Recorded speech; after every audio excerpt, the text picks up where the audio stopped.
Namaskar and welcome to this online learning platform of Shri A.K. Doshi Mahila College, Jamnagar, and myself Dhruvika Kanabar, presenting the lecture of Auditing and Corporate Governance. Auditingમાં unit 4 corporate governance, એમાં આપણે corporate governance ઉપર ઘણું બધું discussion કર્યું.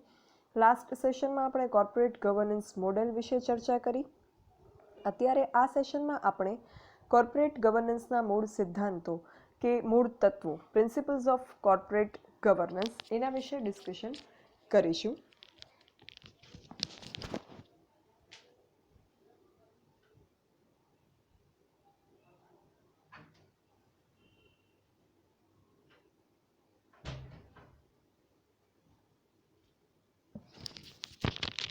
ધંધાકીય એકમના કુશળ સંચાલન માટે એના વ્યવસ્થાતંત્રમાં અમુક એવા મૂળ તત્વો હોવા જોઈએ, એસેન્શિયલ એલિમેન્ટ્સ હોવા જોઈએ કે જેના પાલનથી એક સારું સંચાલન, કુશળ સંચાલન થઈ શકે, કોર્પોરેટ ગવર્નન્સ જે છે એનો અમલ થઈ શકે. તો આવા આવશ્યક તત્વો કે જેને સિદ્ધાંતો પણ કહી શકાય, પ્રિન્સિપલ્સ, એ આ પ્રમાણે છે. કોર્પોરેટ ગવર્નન્સ પ્રિન્સિપલ્સ જેને કહીશું આપણે. તો અમુક પ્રિન્સિપલ્સ છે જેની આપણે ડિટેલમાં ચર્ચા કરવાની છે. ફર્સ્ટ, બોર્ડની સત્તા અને કાર્યક્ષેત્ર. હવે કંપની જે હોય એના સંચાલક બોર્ડનું મૂળ કાર્ય એના વિવિધ પક્ષકારો હોય એના માટે મૂલ્યો અને સંપત્તિનું સર્જન અને સંવર્ધન કરવાનું છે. શેરહોલ્ડર હોય તો એની સંપત્તિનું સર્જન થાય, શેરના ભાવ વધે એ રીતે બિઝનેસ ચલાવવો. ગ્રાહક હોય તો ગ્રાહકને જે છે એ એમના નાણાં જે ચૂકવે છે વસ્તુ કે સેવાના બદલામાં એમનું યોગ્ય વળતર મળી રહે એ પ્રકારની ગુણવત્તાયુક્ત વસ્તુ કે સેવા આપવી એ પણ ફરજ છે એમની. અને જેમણે એમને લોન આપી અને ભંડોળ પૂરું પાડ્યું છે એ લોકોને જે છે એ લોનના નાણાં સમયસર પરત ચૂકવવા, એ બધી એ પક્ષકારો પ્રત્યે કંપની બોર્ડની જવાબદારી છે. કુશળ સંચાલન એ વ્યક્તિગત મૂલ્યો અને માન્યતાઓ દ્વારા સંસ્થાના મૂલ્યો અને માન્યતાઓની જાળવણી કરે છે. એ માટે વ્યવસ્થાતંત્રમાં બોર્ડની રચના થાય છે. અને આ બોર્ડમાં કેવા કેવા સભ્યો હોય, તો અગાઉ પણ આપણે structure of board of directors discuss કર્યું, એમાં પણ ડિસ્કસ કરેલું છે કે આ બોર્ડમાં એક તો મેઇન ચીફ એક્ઝિક્યુટિવ ઓફિસર હોય કે જે ધંધાકીય પ્રવૃત્તિની બધી જ બાબતોની ધ્યાન રાખે. પછી ચેરમેન હોય કે જે અધ્યક્ષ હોય છે બોર્ડના. મેનેજિંગ ડિરેક્ટર હોય. એમના આ બધા જ જે ડિરેક્ટર્સ હોય છે બોર્ડ ઓફ ડિરેક્ટરમાં, જેટલા પણ ડિરેક્ટર્સ હોય, ચીફ ફિનાન્શિયલ ઓફિસર હોય કે જે ફાઇનાન્સને લગતી, નાણાંને લગતી બાબતોનું ધ્યાન રાખે. આ બધા જ ડિરેક્ટર્સના કાર્યક્ષેત્ર, સત્તા અને જવાબદારી પહેલેથી જ નક્કી કરવા જોઈએ. એના ચોક્કસ ઘડતર વગર વ્યવસ્થાતંત્ર જે છે એ લાંબા ગાળે ધ્યેયો હાંસલ કરી શકે નહીં. એટલે લગભગ બધી જ જે કંપની હોય જેમાં સારું ગવર્નન્સ કરવામાં આવતું હોય એવી કંપની પોતાના બોર્ડની સત્તા અને જવાબદારી જે છે એ પ્રથમથી જ લેખિત સ્વરૂપે શરૂઆતથી જ તૈયાર કરે છે અને એના દ્વારા સંસ્થાનું સફળ સંચાલન કરે છે. તમે અમુક કંપનીના એન્યુઅલ રિપોર્ટ્સને બધું જુઓ તો એમાં પણ તમને બોર્ડ ઓફ ડિરેક્ટર્સ વિશેની ઘણી બધી ડિટેલ્સ વાંચવા મળે કે જે one of the important thing of corporate governance છે. પછી સેકન્ડ પ્રિન્સિપલ છે કોર્પોરેટ ગવર્નન્સના સિદ્ધાંતોમાં રાષ્ટ્રના કાયદાઓ. વ્યવસ્થાતંત્રની સફળતા માટે કંપની જે છે એ રાષ્ટ્રના લગતા જે કાયદા હોય એની જોગવાઈઓ સ્પષ્ટ હોવી જોઈએ. કાયદાનું બધી જ જે કાયદાઓ હોય, દેશના કાયદા કે જ્યાં કંપની કાર્યરત હોય, એ કન્ટ્રીના જે કોઈ લોઝ હોય એને ફોલો કરી અને કંપનીએ જે છે એ કાર્ય કરવું જોઈએ. આ કાયદાના બાઉન્ડ્રીઝમાં રહી, પરિઘમાં રહી અને કોઈ પણ વ્યક્તિ કે બોર્ડના કોઈ પણ મેમ્બર કે ડિરેક્ટર્સ પોતાની સત્તા અને સોંપાયેલ કામ સરળતાથી પાર પાડી શકે અને પોતાની જવાબદારી જે છે એ સ્પષ્ટપણે સમજી અને કંપનીનું જે રોજબરોજનું કામ હોય, ડે ટુ ડે વર્ક હોય, એ પણ કોઈ પણ પ્રકારના અવરોધ વગર કરી શકે એ પ્રકારનું હોય છે. ત્રીજો પ્રિન્સિપલ છે સંચાલનનું પર્યાવરણ. વ્યવસ્થાતંત્ર જે છે એનું પર્યાવરણ એટલે કે એ પ્રકારનું એનું આખું માળખું તૈયાર કરવું જોઈએ કે જેમાં સંસ્થાના ધ્યેયો, સામાજિક મૂલ્યો, કાર્યપદ્ધતિમાં પારદર્શિતા, સ્પષ્ટ જવાબદારી, સુદૃઢ ધંધાકીય આયોજન, ધંધાના આર્થિક અને કાર્યકારી જોખમમાં ના સંચાલનની વ્યવસ્થા, ખાસ વિશિષ્ટ આવડતવાળી વ્યક્તિ, એને અનુરૂપ સ્થાન મળે એવી વ્યવસ્થા, કાર્ય મૂલ્યાંકનની સ્પષ્ટ નીતિ, વ્યક્તિગત અને સામૂહિક પ્રોત્સાહનની નીતિ પદ્ધતિ અને તમામ આ બધી જે બાબત છે એના યોગ્ય સંમિશ્રણ દ્વારા સંસ્થાના સંચાલનનું આદર્શ પર્યાવરણ તૈયાર કરવું જોઈએ. સંસ્થામાં જે કોઈ સંચાલનનું પર્યાવરણ હોય એ પ્રકારનું હોવું જોઈએ કે એક તો ટ્રાન્સપરન્સી જળવાય, દરેક વ્યક્તિનું ઉત્તરદાયિત્વ નક્કી હોય, આયોજન યોગ્ય રીતે સંસ્થામાં થયેલું હોય અને બધી જ જે બાબતો છે એનું સંચાલન પણ યોગ્ય રીતે થવું જોઈએ. આ રીતે જ્યારે સંસ્થાનું પર્યાવરણ હશે ત્યારે આ પ્રકારનું જે કોમ્બિનેશન હશે ત્યારે બધા જ કર્મચારીઓને પૂરેપૂરું મોટિવેશન મળશે અને સંસ્થાકીય અને વ્યક્તિગત ધ્યેયો માટે એ લોકો કાર્યરત રહેશે. તો એ પણ એક કોર્પોરેટ ગવર્નન્સ માટે બહુ અગત્યની બાબત છે. પછીનો સિદ્ધાંત છે સંચાલક મંડળની કૌશલ્યતા. કંપનીનું જે બોર્ડ હોય, સંચાલક મંડળ હોય કે બોર્ડ ઓફ ડિરેક્ટર્સ હોય, એની કૌશલ્યતા, એનું એક્સપર્ટાઇઝ જે છે એ પણ અહીંયા એટલું જ અગત્યનું છે. કંપનીનું બોર્ડ પોતાનું કાર્ય પૂર્ણ ક્ષમતાથી કરી શકે એ માટે બોર્ડના સભ્ય જે છે એમની પાસે યોગ્ય ગુણવત્તા, કૌશલ્ય, જ્ઞાન અને તેને કરવાના કાર્યનો અનુભવ હોવો આવશ્યક છે. આપણે અગાઉ પણ બોર્ડ ઓફ ડિરેક્ટર્સની જ્યારે વાત કરી કોર્પોરેટ ગવર્નન્સ અંતર્ગત ત્યારે વાત કરી કે બોર્ડ ઓફ ડિરેક્ટર જે છે એ અકાઉન્ટિંગ, ઓડિટિંગ, ઇકોનોમિક્સ, આ બધી જ કાયદો, લો, આ બધા જે વિષયો છે એનાથી જાણકાર હોવા જોઈએ. તો આવી જાણકારી જે છે એમની પાસે હશે ત્યારે જ એ લોકો સારું કોર્પોરેટ ગવર્નન્સ કંપનીમાં કરી શકશે. પછી લીડરશિપ સ્કિલ હોવી જોઈએ, નેતાગીરીના લક્ષણો, ટેકનિકલ જ્ઞાન હોવું જોઈએ એમનામાં, બિકોઝ અત્યારના સમયમાં ટેકનોલોજી વગર કોઈ પણ કામ થઈ શકતું નથી, એટલે ટેકનિકલ જ્ઞાન પણ એટલું જ જરૂરી છે. પછી સરકાર અને કંપનીને અસર કરતી જે એજન્સીઓ હોય એની જોગવાઈઓ, રાષ્ટ્ર અને રાજ્યના કાયદાઓ અને આર્થિક પ્રવાહનું પણ એમને માર્ગદર્શન જે છે એ હોવું જોઈએ. કંપની જે છે એ રાષ્ટ્રમાં કે જે તે રાજ્યમાં રહી અને વિકાસ વૃદ્ધિ પામે છે, એટલે ત્યાંના કાયદાનું પણ એમને ધ્યાન હોવું જોઈએ. સરકારનો પણ કંપનીના વિકાસ વૃદ્ધિમાં એક ફાળો છે, એટલે સરકારના કાયદા કાનૂન વિશે પણ એમને જાણકારી હોવી જોઈએ. બોર્ડ જે છે એ વધુ સારું કાર્ય કરીને સંસ્થાના લાંબા ગાળાના હેતુઓ સિદ્ધ કરી શકે એ માટે એ બહુ જ જરૂરી છે કે બોર્ડના જે ડિરેક્ટર્સ છે, સંચાલકો છે, એમનામાં આ બધું કૌશલ્ય હોય. એના પછીનો સિદ્ધાંત છે સંચાલકોની નિમણૂક. હવે કંપનીના બોર્ડમાં જે આ સંચાલકોની નિમણૂક થાય છે એ કઈ રીતે થવી જોઈએ? કંપનીના બોર્ડમાં જે છે એ સૌથી યોગ્ય અસરકારક વ્યક્તિની નિમણૂક થાય એવી પારદર્શક પ્રક્રિયા દ્વારા બોર્ડના સભ્યની પસંદગી કરવી જોઈએ. કોઈ બીજા બાબતથી દોરવાઈને નહીં, પણ જે વ્યક્તિ બેસ્ટ એલિજિબલ હોય, એ કામને કરવા માટે લાયક હોય એવી વ્યક્તિની નિમણૂક થાય એ વસ્તુ ખાસ અગત્યની છે.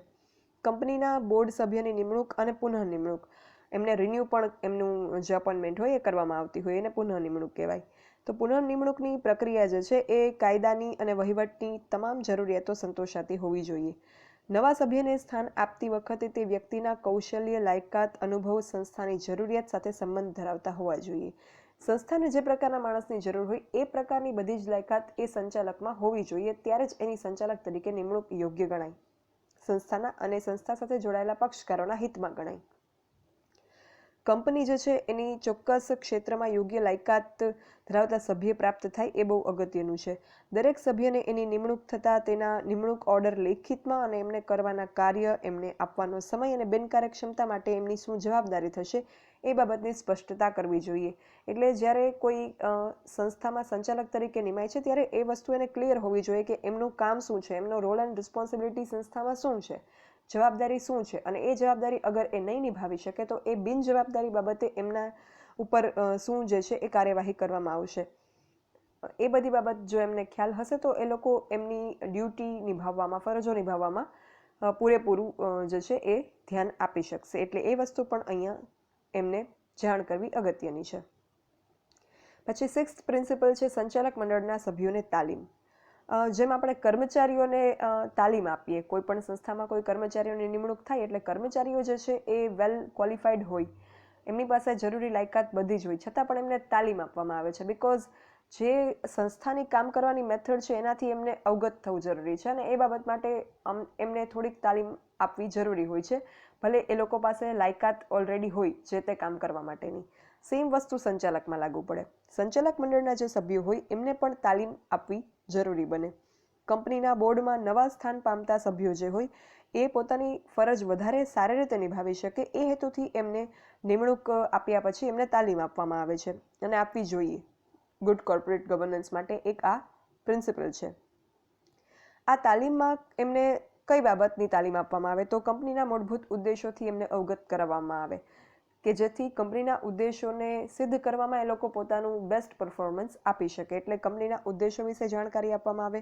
પછી કંપનીની ભાવિ વ્યૂહરચના શું છે, ફ્યુચર સ્ટ્રેટેજી શું છે કંપનીની, એ વિશે પણ એમને જાણકારી આપવામાં આવતી હોય છે. કારણ કે કંપની જે છે એણે વધારે વિકાસ વૃદ્ધિ કરવાનો છે. પરપેચ્યુઅલ સક્સેશનના સિદ્ધાંતથી કંપનીની સ્થાપના થાય છે, કાયમી અસ્તિત્વના સિદ્ધાંતથી. એટલે જો એ સ્ટ્રેટેજી એવી કંપની પાસે નહીં હોય, એવું પ્લાનિંગ નહીં હોય, એવી વ્યૂહરચના કે આયોજન નહીં હોય, તો આગળ જતાં કંપની જે છે એ આ કોમ્પિટિશનના જમાનામાં, ગળાકાપ હરીફાઈના જમાનામાં ટકી શકશે નહીં. એટલે એ વસ્તુ બહુ જરૂરી છે કે કંપની પાસે પ્રોપર એક ભવિષ્ય માટેની વ્યૂહરચના હોય, એક સ્ટ્રેટેજી હોય.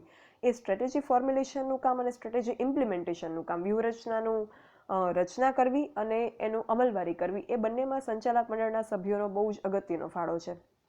એટલે એ બાબતથી પણ એમને જે છે એ તાલીમ દરમિયાન અવગત કરાવવાના હોય છે. પછી હરીફો વિશેની જાણકારી આપવી જોઈએ.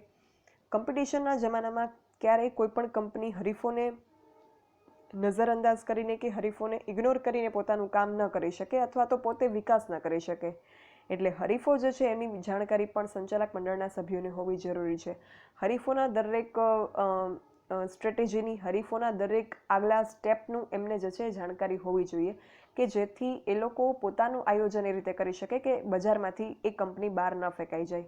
એટલે હરીફોના દરેક પ્રકારના પગલાં સાથે તાલ મિલાવવું અને એની સાથે કમ્પીટ કરવું, એના માટે તૈયાર કરવા માટે સંચાલક મંડળના સભ્યોને હરીફોની પણ જાણકારી હોવી જોઈએ. કોમ્પિટિટર ફર્મ્સ કે કંપનીની પણ ઇન્ફોર્મેશન હોવી જોઈએ.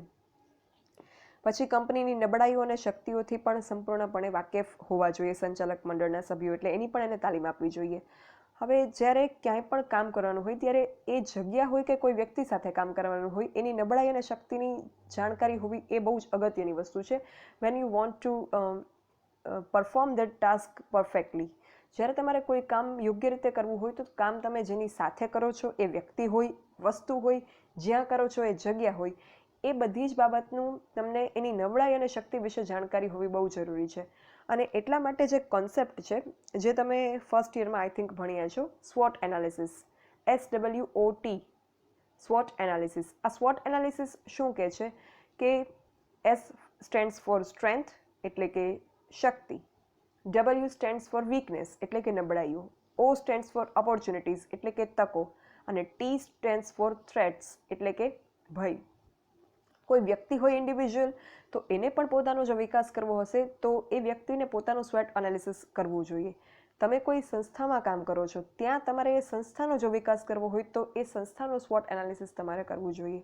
તમે કોઈ વ્યક્તિને તૈયાર કરવાનું કામ કરો છો, એટલે કે you are going to train them, તો એ વ્યક્તિઓનું સ્વોટ એનાલિસિસ તમારે કરવું જોઈએ. એ સ્વોટ એનાલિસિસ થઈ જશે, at the end of that તમને એની નબળાઈ અને શક્તિઓ વિશે ખ્યાલ આવશે. તો શું ખબર પડશે કે નબળાઈને કઈ રીતે જે છે એ દૂર કરવી, એનું નિવારણ કઈ રીતે કરવું, સોલ્વ કઈ રીતે કરવી, અને જે શક્તિઓ છે એને હજુ પણ કઈ રીતે ખીલવવી. બિકોઝ જ્યારે કોઈ વ્યક્તિમાં કે કોઈ જગ્યાએ કંઈક શક્તિ રહેલી હોય, મતલબ કંઈક સ્ટ્રેન્થ હોય, તો એને વધારે આગળ વધારી અને એનું એક પ્લસ પોઈન્ટ જે છે એમાં વધારો કરી શકાય. એટલે એના બાબતે પણ કંપનીના સંચાલક મંડળના સભ્યોને જાણકારી હોવી જરૂરી બને. હવે આ સ્ટ્રેન્થની, સ્વોટની વાત નીકળી છે, તો જેમ કે એક વસ્તુ મેં ઓબ્ઝર્વ કરી છે કે આપણે ત્યાં સ્ટુડન્ટ્સમાં એક વસ્તુ એની નબળાઈ કહી શકાય, એ છે ઇંગ્લિશ. ઇંગ્લિશનું નોલેજ જે છે એ ક્યાંક ને ક્યાંક તમારું ઓછું છે. આ વસ્તુ ઓબ્ઝર્વ મેં કરી છે અને તમે પોતે પણ મને કહેતા હો છો કે yes madam, we want to learn English and all. તો એ વસ્તુ, એ વીકનેસ જે છે એ એક મેં ઓબ્ઝર્વ કરી, એનાલાઇઝ કરી, અને એ વીકનેસને સોલ્વ કરવા માટે હું જે છે મારા લેક્ચર્સમાં ઇંગ્લિશ ગુજરાતી બંને વર્ઝનમાં જનરલી ટ્રાય કરતી હોઉં છું ભણાવવાની. છતાં પણ my stress is upon Gujarati only. હું જે છે એ મેઇનલી ગુજરાતીમાં જ તમને કરાવવાની ટ્રાય કરું છું, because that's why you can learn the concept. તો જ તમને એક કોન્સેપ્ટ હશે, જે ખ્યાલ હું સમજાવતી હોઈશ, જે ટોપિક એક્સપ્લેન કરતી હોઈશ, એ પ્રોપર સમજાશે. પણ steel I try to balance the language. છતાં પણ હું જે છે એ એક બેલેન્સ કરવાની ટ્રાય કરું છું, અને અમુક વસ્તુઓ તમને ઇંગ્લિશમાં પણ કહેતી જાઉં છું, સાથે ગુજરાતીમાં પણ ટ્રાન્સલેટ કરું જ છું, so that you can understand કે આ વસ્તુ છે એને ઇંગ્લિશમાં શું કહેવાય. તો એ જે હું કરું છું, સ્લાઇડમાં પણ ઇંગ્લિશ વર્ડ્સ જે છે એ ઇન્ડિકેટ કરું છું. તો ઇટ ઇઝ બિકોઝ કે I have observe the weakness of English in my students. And I don't want કે એ વીકનેસ જે છે તમારી લાંબા ગાળા માટે રહે અને તમારા કરિયરમાં કે આગળ તમારી ફ્યુચર લાઈફમાં ક્યાંય એ વસ્તુ હર્ડલ બને. એન્ડ બિકોઝ ઓફ ધેટ હું આ એક during my teaching, because English is not my subject basically, I'm a commerce person, so basic English though I can't teach you, I can, but it is not my criteria. સો હું જે છે એ મારા topics જે હું તમને explain કરું છું કોમર્સમાં એમાં ટ્રાય કરું છું ટુ કોર્પોરેટ ઇંગ્લિશ લેંગ્વેજ, કે જેથી at least you can understand the topic, the name of topic and sum details regarding it in English language also, which will be beneficial to you in your career further and future life also, whether it is social or professional or educational life. એટલે આ વસ્તુ જે મેં weakness observe કરી છે એને kerb કરવા માટે કે એને જે છે એ ક્યોર કરવા માટે, ઓવરકમ કરવા માટે આઈ try to do that. And I hope કે આ જે મારો પ્રયત્ન છે એ ક્યાંક થોડા ઘણા અંશે સફળ થઈ રહ્યો હશે અને તમને જે છે એ સમજાતું હશે કે આ અમુક વર્ડ જે હોય છે કોમર્સમાં તમારે એનું ઇંગ્લિશ શું થાય અને જે કંઈ વચ્ચે વચ્ચે હું ઇંગ્લિશ બોલું છું એ પણ તમને સમજમાં આવતું હશે અને તમે એન્જોય પણ કરતા હશો અને તમને તમારી વોકેબ્યુલરી છે, ઇંગ્લિશ લેંગ્વેજની તમારી અન્ડરસ્ટેન્ડિંગ છે એ પણ વધતી હશે, આઈ હોપ એન્ડ એક્સપેક્ટ. સો આ તો થઈ આપણે સ્વોટ એનાલિસિસની વાત. સંચાલક મંડળ જે છે એના સભ્યોને કંપનીની નબળાઈ અને શક્તિઓથી સંપૂર્ણ વાકેફ કરવા જોઈએ. પછી જે ફરજો અને સત્તા એમણે બજાવવાની છે, જે કામ એમણે કરવાનું છે એ પણ એમને ખ્યાલ હોવો જોઈએ, because than only they can work towards that. તમારે કઈ દિશામાં કામ કરવાનું છે એ જો તમને ખબર હશે શું કામ કરવાનું છે અને તમારી સત્તા શું છે, ઓથોરિટી તમારી પાસે શું છે, તો જ તમને ખ્યાલ આવશે કે યસ અમે આ કામ કરી શકીએ. એટલે એ જ રીતે સંચાલક મંડળના સભ્યોને જે છે એની ફરજ અને સત્તા વિશેની જાણકારી હોવી જોઈએ. અને ફરજ કોઈ વ્યક્તિ ત્યારે જ નિભાવી શકે જ્યારે એમને કોઈ સત્તા આપવામાં આવેલી હોય. પછી એમને બજાવવાની ફરજ અને અધિકારથી જે છે એ વાકેફ કરવા ઉપરાંત બોર્ડના અન્ય સભ્યો જે છે એમની સાથે એની પ્રાથમિક ઓળખાણ કરાવવી જોઈએ. જેમણે HRM રાખેલું હશે કે BM રાખેલું હશે એમને ખ્યાલ હશે. ફર્સ્ટ યરમાં તમારે જે BMનો સબ્જેક્ટ હતો એમાં HRM પાર્ટ આવતો સેમેસ્ટર 1માં, એમાં ઇન્ડક્શન કરીને એક ટોપિક આવતો, ગુજરાતીમાં પ્રારંભિક પરિચય. તો કોઈ પણ કર્મચારી, જનરલ, આપણે બોર્ડના કર્મચારીની કે ડિરેક્ટર્સની વાત ન કરીએ, કોઈ સામાન્ય કર્મચારી પણ જ્યારે કંપનીમાં કે સંસ્થામાં નવો દાખલ થાય તો ઇટ ઇઝ અ સિસ્ટમ કે કર્મચારી જે છે એને બેઝિક ઇન્ટ્રોડક્શન આપવામાં આવે સંસ્થાના અન્ય કર્મચારીઓનું અને અધિકારીઓનું. સેમ વસ્તુ અહીંયા સંચાલક મંડળ સાથે થાય. સંચાલક મંડળ જે છે એના સભ્યોને પણ તાલીમ અપાતી હોય છે અને તાલીમ દરમિયાન એમને જે છે એ એમની સાથે કામ કરનારા અધિકારી અને એમના સાથેના જે સહકર્મચારી હોય એમની પ્રાથમિક ઓળખાણ અપાતી હોય છે. અને કાર્યની વહેંચણી કરવાના હેતુથી સંચાલક મંડળના સભ્યો જે છે એને તાલીમ આપવી જોઈએ. વિશ્વના લગભગ તમામ કોર્પોરેટ ગવર્નન્સ કોડ સભ્યને નિમણૂક બાદ યોગ્ય તાલીમ આપવાની ભલામણ કરે છે. કોર્પોરેટ ગવર્નન્સ કોડ એટલે શું? તો કોડ વિશે મેં તમને અગાઉ પણ કહેલું છે. કોડ મતલબ કે વે ઓફ ડુઈંગ સમથિંગ, કંઈક કરવાની રીત, કંઈક જે છે પ્રિસ્ક્રાઇબ્ડ ફોર્મ્યુલા આપેલું હોય કે this thing should be done like that, તો એને કહેવાય કોડ. તો કોર્પોરેટ ગવર્નન્સ કોડ એટલે કઈ રીતે કોર્પોરેટ ગવર્નન્સ ચાલવું જોઈએ, તો એમાં આ વસ્તુ ઇન્ક્લુડ કરવામાં આવી છે કે સંચાલક મંડળના સભ્યોને તાલીમ આપવી જોઈએ after the appointment of directors. તો આ જે છે વૈશ્વિક લેવલે સ્વીકારવામાં આવેલું તથ્ય છે કે training is required for directors of the company. So આટલા પ્રિન્સિપલ ઓફ કોર્પોરેટ ગવર્નન્સ જે છે એ આપણે ડિસ્કસ કર્યા. Power and scope of the board, બોર્ડની સત્તા અને કાર્યક્ષેત્ર, લોઝ ઓફ ધ નેશન, રાષ્ટ્રના કાયદાઓ, એન્વાયરમેન્ટ ઓફ ગવર્નન્સ, સંચાલનનું પર્યાવરણ, expertise of board of directors, સંચાલક મંડળની કૌશલ્યતા, અપોઇન્ટમેન્ટ ઓફ ડિરેક્ટર્સ, સંચાલકોની નિમણૂક, training to the members of the board of directors, સંચાલક મંડળના સભ્યોને તાલીમ. સો હજુ પણ આ પ્રિન્સિપલ્સ જે છે એમાં અમુક પ્રિન્સિપલ્સ આપણે ડિસ્કસ કરવાના બાકી છે, which we will discuss in the second session of this subjects lecture. So thank you. જો કોઈને કંઈ પણ ક્વેરી હોય, as usual you can write me on this mail dbk.dhruvika@gmail.com. Thank you.